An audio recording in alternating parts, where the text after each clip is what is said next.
Pada kesempatan kali ini, kami akan membahas tentang sebuah review film dokumenter yang berjudul How AI Searching for Aliens, yang dipandu oleh seorang aktor ternama, yaitu Robert Downey.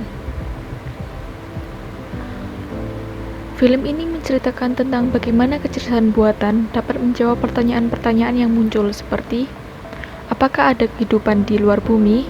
Apakah kita sendirian? Apakah bumi satu-satunya tempat di mana kehidupan telah terjadi? Lembaga SETI, Search for Extraterrestrial Intelligence, mencoba menjawab pertanyaan ini. Institut SETI sendiri didirikan oleh Frank Drake, Jill Tarter, dan Carl Sagan. Mereka bertanya-tanya tentang bagaimana kehidupan berlangsung. Mereka pun mencoba memahami transisi tentang bagaimana alam semesta dan bagaimana galaksi tata surya kita beralih dari kimia ke biologi. Mereka juga memperkirakan jumlah peradaban yang mungkin ada di galaksi adalah sekitar 1 juta.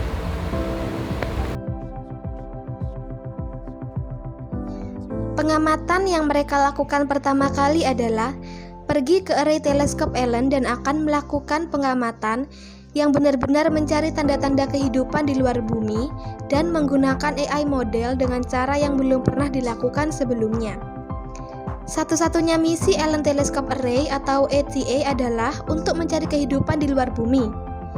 Teleskop masa lalu pada dasarnya adalah teropong mainan dibandingkan dengan ATA yang dibangun pada tahun 2007 dengan dukungan dari Microsoft Paul Allen. Bagian dari apa yang membuatnya beberapa tahun cahaya di depan adalah bidang pandangnya yang lebih luas dan kemampuannya untuk menangkap rentang frekuensi yang lebih besar. Ini juga sebuah array yang pada dasarnya berarti adalah sekelompok banyak piring kecil yang bekerja bersama untuk menutupi lebih banyak tanah atau langit. Pengamatan yang akan dilakukan adalah dengan sistem TRAPPIST-1. Sistem TRAPPIST-1 adalah 39,6 tahun cahaya, yang mana pada posisi sebenarnya adalah 39,6 tahun yang lalu. Mereka akan mendengarkan tanda-tanda komunikasi apapun di antara kedua planet, bahkan jika itu bukan komunikasi yang ditujukan kepada mereka. Karena seberapa jauh planet-planet ini dan berapa lama pun waktu yang dibutuhkan gelombang radio untuk melakukan perjalanan melalui ruang angkasa, mereka tetap mendengarkan percakapan dari sekitar 40 tahun yang lalu.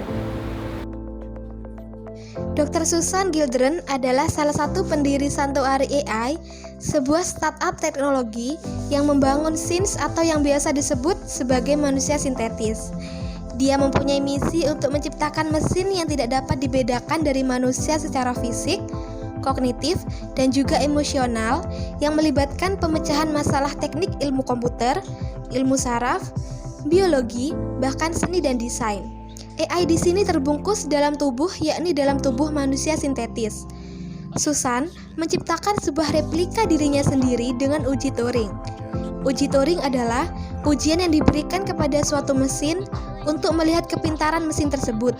Uji ini ditujukan untuk menilai apakah perilaku mesin dan perilaku manusia bisa begitu mirip sampai tidak bisa dibedakan. Beberapa kelebihan dari uji Turing ini yaitu, yang pertama, dapat memberikan kemudahan karena yang menentukan mesin tersebut adalah persepsi dari pengevaluasi. Yang kedua, keluasan subjek dan topik. Uji ini mengharuskan mesin untuk tidak hanya mengerti kalimat, melainkan juga mengerti topik pembicaraan. Dan yang terakhir, dapat menilai estetika pada mesin. Uji ini dapat menilai apakah mesin tersebut mengerti tentang estetika manusia. Sedangkan untuk kelemahannya sendiri yaitu karena standar uji ini ditentukan oleh kemampuan pengevaluasi tingkat seberapa kritis evaluasi menjadi standar yang tidak dapat disamaratakan. Susan bersama dengan timnya membagi proyek ini menjadi beberapa kategori. Kategori yang pertama adalah fisik, yang mana manusia sintetis ini memiliki tulang dan otot yang beranalog dengan tubuh manusia, tetapi tidak serumit tulang dan otot manusia. Tangan-tangan tersebut dicetak 3D secara keseluruhan dalam serat karbon dan Kevlar yang lebih kuat dari bagian mesin aluminium dengan bentuk biologis organik yang indah pada printer mereka. Mereka juga menyematkan sensor sentuh kapasitif untuk merasakan berinteraksi serta memanipulasi objek. Pada tangan dan lengan juga terdapat aktuator matic yang bekerja menggunakan udara terkompresi untuk menghasilkan gerakan yang baik dan lancar. Manusia sintetis ini diberi sebuah kamera pada bagian matanya. Untuk kategori yang kedua adalah pikiran. Mereka ingin menciptakan sebuah mesin yang benar-benar sadar dan bisa berpikir sendiri melalui algoritma yang sudah dibuat. Robot akan memiliki kemampuan untuk mengenali orang, mendeteksi emosi, serta mengenali gerakan dan pose yang dibuat oleh manusia. Kemudian, pembahasan yang terakhir yaitu sinyal analisis. Graham Domingo sedang mengamati sistem yang sangat aktif dan semua menyala sangat cepat. Dia mengamati banyak struktur di dalamnya dan harus mengambil petunjuk serta melakukan analisis lebih dalam untuk mengetahui apakah ada kehidupan di luar bumi.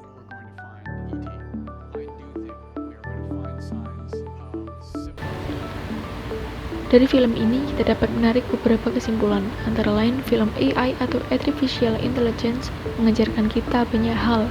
Salah satunya adalah tanggung jawab manusia terhadap apa yang diciptakannya dan terhadap apa yang dimilikinya. Apapun itu, baik itu benda mati ataupun benda hidup, seperti hewan, tanaman, dan lain-lain. Kini manusia sudah terlalu jatuh dan jauh dalam menciptakan suatu karya tanpa memikirkan konsekuensinya. Manusia mampu menciptakan sebuah robot yang berfungsi untuk mencintainya. Tetapi pertanyaannya adalah, apakah manusia mampu mencintai kembali robot tersebut? Kita sering tidak bertanggung jawab atas apa yang telah kita miliki, dengan mudahnya menciptakan dan kemudian membuang segala sesuatunya tanpa memikirkan perasaan sesuatu yang dibuang tersebut.